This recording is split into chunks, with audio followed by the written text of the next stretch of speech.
If you've pulled out all your knitting and need to cast on again, here's how to do it. Take your yarn,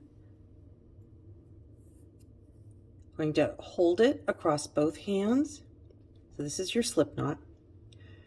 You're going to stick your finger in the middle of the yarn.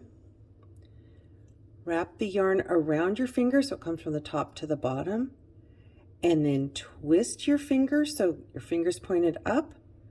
Twist your hand so that your finger's pointed down.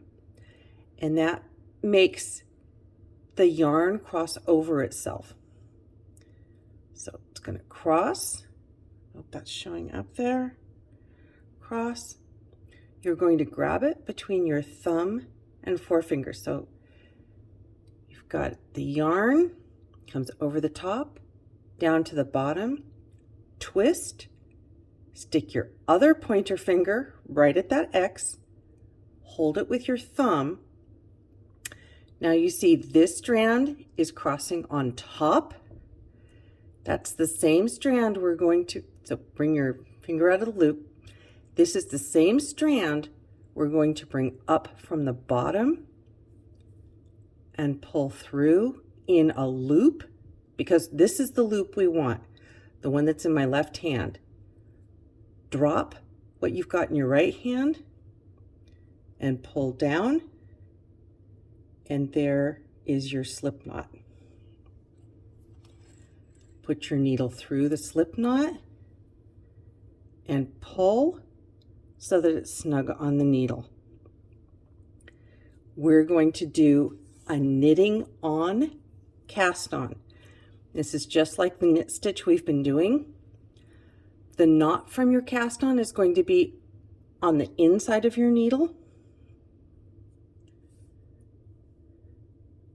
So leaving the knot here on the inside of your needle, you're going to knit both needle tips facing the same direction, go into that loop, yarn over, pull it back through.